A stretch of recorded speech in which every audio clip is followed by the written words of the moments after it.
So I made a tier list after the end of season 3. And when I made the tier list, I got a lot of feedback that my opinion is going to change on a lot of those characters after I watch season 4. So I've made pretty much the promise that after I watch season 4, I would come back and do like a final form of the tier list on like how I feel about the characters and what I like and that sort of thing. But I also said that before I realized there would be more than 2 parts to the final season of Attack on Titan. So I decided, since we kind of have a little layoff before we get our next part, our next installment in the final season, I would come back and do a tier list, but instead of saying this is like the definitive tier list in its final form, I'm going to say it's in its almost final form. And also, this is a tier list which I've decided to narrow it down so that I could maybe do one that has non-Titan shifters in it, but this one I've narrowed down to Titan shifters just to have a little bit more focus and try to keep it from going too long, and that way I can make more tier list videos about some Attack on Titan characters in the future. But I just wanted to go ahead and start off with ranking everybody that I can think of who is a verified shifter in the Attack on Titan anime. I don't have any manga stuff here. This is strictly anime through part 2 of the final season. Could be spoilers here, so if you haven't seen all the way through part 2 of the final season, you might want to check out and come back after you've gotten current on the anime. So I'm going to start off with Annie. And of course, Annie is the female Titan.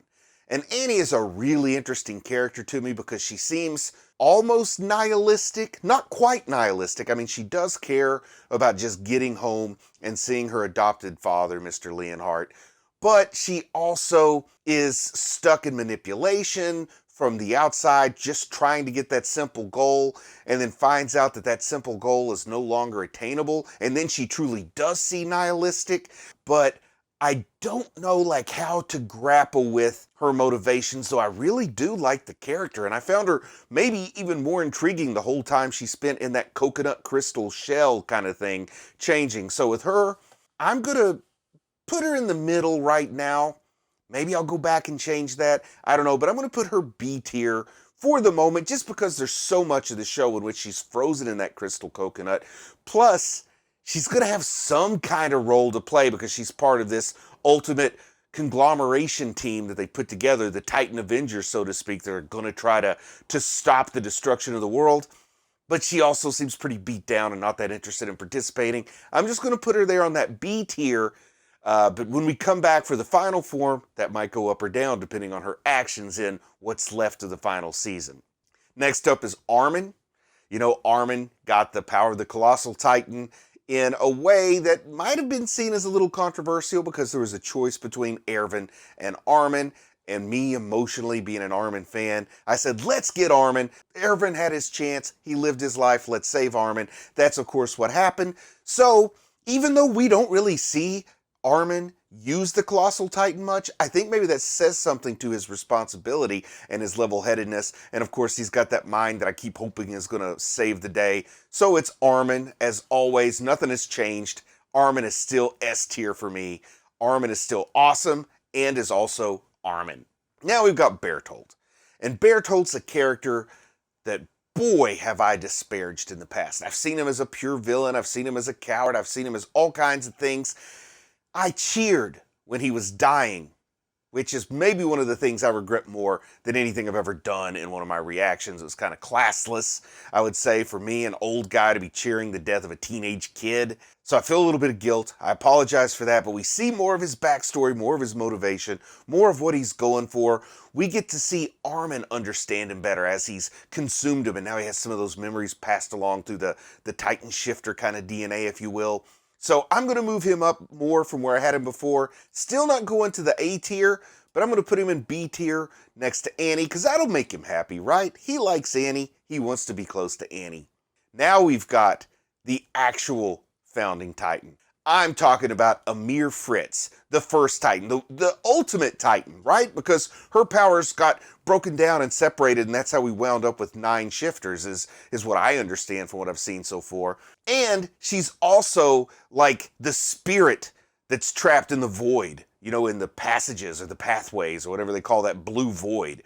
So she still is controlling so much, though at the same time she's being controlled. She's been a slave for a length of time that we can't even imagine. And then finally, Eren gives her a chance to see herself as breaking free. Not only does she have the mega power, she has the mega sympathy. She has held herself prisoner by her own psychological torture and conditioning. I think this is a wonderful character. Seeing her story, one of my favorite episodes in all of the final season. So I'm going to say Amir, for me, she gets to go up there next to Armin. We've got another S-tier Titan shifter. But of course, they can't all be S-tier, can they? Because next up, Eren Yeager, the guy that starts off as our protagonist. Somehow this show pulls a switcheroo unlike any other switcheroo that I've seen, at least in the quality of its execution. I've seen at least one other show try to pull this switcheroo and it wasn't received or done so well. But Eren going from protagonist to antagonist in what I'm going to go ahead and call an unprecedented fashion for the Crunchyroll Anime Awards. Of course, he got nominated for Best Antagonist and Best Protagonist. So it's a great character turn, but as a person who I went from lukewarm on to maybe pulling for at times, now the fact that his plan, his final plan, what I call the Watchmen plan that Eren Yeager's trying to unfold, he has already destroyed people. Now, I tried to find nobility in it because he's trying to unite people and put an end once and for all to all the ethnic hate around the world. But he has already killed so many people that he's done something that now can't be forgiven. I still think there's going to be something to try to warm us up on Eren, to try to redeem him at least a tiny little bit. But it can only go so far with what he's already done, and I know not all of it was sincere. He said hurtful things he doesn't believe because he feels like he has to do it to get to the final solution, because he can see the future by seeing the future version of himself's past, so to speak. A little mumbo-jumbo is what it might sound like when I'm saying it, but it plays out much better on the anime. A little bit of bootstrap paradox going on in the anime, which I'm kind of a fan of. I enjoy that, but still, he can only rise so high. So I'm going to put Eren Yeager C tier, just because he's not on good terms with me right now with what he's doing with his founding Titan power. Now, next up is Kruger. And Kruger's really cool because he has like a small part of the anime. He's on screen for just a small period of time, but he's so impactful. And he's done something that, as far as I know, nobody else has been able to do. And that, of course, is being a person who should be in Liberia, being an Eldian, he managed to sneak his way into Marleyan leadership. You know, he managed to at least become a trusted guard and soldier, which I don't know how he managed to dodge the blood test. He says he got a doctor to forge it or something like that. Just really cool what he's done. He's who set Grisha off on the pathway that would lead to this story happening the way it happened and unfolding the way it unfolded.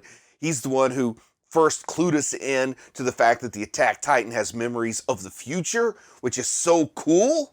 You know, I love that concept. It was our first clue.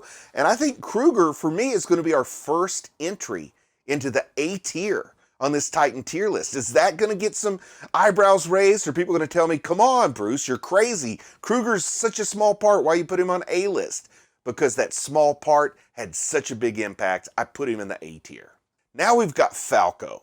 Falco, who's cool for a lot of ways because he's sympathetic, he's an innocent, he's yet another person who didn't choose that Titan shifter life. That Titan shifter life chose him. And he wants to save Gabi. Gabi, a character who I have come to adore in a lot of ways, which I love to tell people sometimes when we're talking about Attack on Titan, that I've become a member of the Gabi gang because a lot of them get angry at me. And I'm not trying to trigger them, you know, these are like my family members and stuff, but I just like to tell them, hey, I can't help it. I like a character that pulls me into the story. And Gabi does that. And Falco, in a lot of ways, seems like he's just an extension of Gabi's story, but he first gets that long neck Titan form when he's just a pure Titan, looks like a goose. And then from there, he gets the angry chicken Titan form. And I gotta tell you, whenever there's an angry chicken in a battle, my eyes are gonna be glued to the angry chicken. So just because of that angry chicken jaw Titan form, I'm also gonna put Falcon on the A tier. And you know what? Some people may come at me for that. Like, what? You're going to put Annie and Bertolt on a B tier? You're going to put Eren on C? And just because you like angry chickens, you're putting Falco in the A list? Guilty as charged. Now we've got Frida Rice. And to be honest, Frida Rice, we only kind of see her in flashbacks. She's nice to Historia. She seems to show some care and concern for her sister. But the main thing that we know her for being is the Titan who got consumed by the attack Titan in the form of Grisha and passed along the founding Titan power to Grisha so he could pass it on to Eren. Because of that, kind of bland, but I don't hate her. But just the way I've got this set up here, I can't justify putting her on the same level as Annie and Bertolt, but I can justify putting her on the same level as Eren because Eren's motivations have me so plus and minused out where I'm pretty neutral or negative or lack of thoughts on Eren. Not really lack of thoughts, but lack of feelings because I just can't handle the paradox of Eren. And with her, I have a lack of feelings because I feel like we didn't get to know enough about her. So I'm putting her on that C-list tier along with Eren. Next up is Grisha. Grisha, who I thought was maybe one of the worst dads out there. I thought everything he was doing was horrible. I did not understand his motivation. Then we get to see that Grisha is a tragic figure in all this.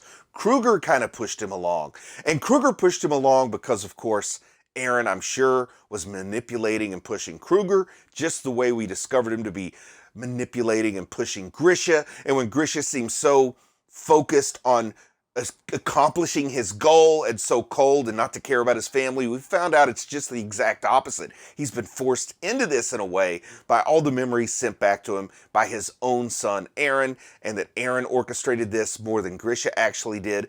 Gave me some newfound sympathy for Grisha, made him a much, much more interesting character, and he was already interesting, but this made him much more interesting, so I'm going to move him up to that B tier there next to Bertolt and Annie. Now we've got Ksaver, Zaver. I've seen his name said a lot of ways, but if it's okay, I'm going to call him Ksaver because I got my flaws. Ksaver is a little harder for me to say. But he seems like maybe, of all the Titans that we've really gotten to meet, at least anywhere near the modern age, I don't quite know what to make of Ymir. We didn't get to see personality, we just saw circumstance. But with Ksaver, he seems to have the most noble, pure intentions of any Titan shifter we've met, at least like I said in the modern era. Potentially the exception to that could be Ymir Fritz. But he's not really successful. We never even get to see him in his Beast Titan form. You know, so that makes it hard for me to rank him as a Titan shifter because we never get to see that form. But he had so much impact as the person who essentially replaced Grisha in Reiner's life. And I think he painted a lot of these ideas, but also I'm pretty sure it was Ksaver, the bookworm, who came up with the euthanization plan, which I can't really get behind. So it's up, it's down. I'm going to have to put him on that conflicted level. C stands for conflicted with me, I guess. So he goes next to Frida Rice there. Next up, we've got Laura Tiber. What does Laura Tiber do? Well, she pulls off a pretty good trick, a pretty good bait and switch, a pretty good ruse as the Warhammer Titan, because we are all expecting Willie Tiber to be the Warhammer Titan, and then Laura Tiber pops up. She is the Warhammer Titan, shows us an excellent Titan character design, a great power set, but then the only purpose she serves is to get defeated in the first fight we see her in, get consumed by Eren, lift Eren up from the potential protagonist straight into antagonist territory right around this time in the story. And for some reason, I don't like Laura Tiber. I kind of like the Warhammer Titan, but I have negative feelings about her. So even though that might not be fair, you know, I had negative feelings about characters last time around and people changed my mind on it. If you think you can change my mind on Laura Tiber, hit me up down in the comments. But she's going straight to the bottom for me right now. I'm putting her on that D list. Now we have Marcel.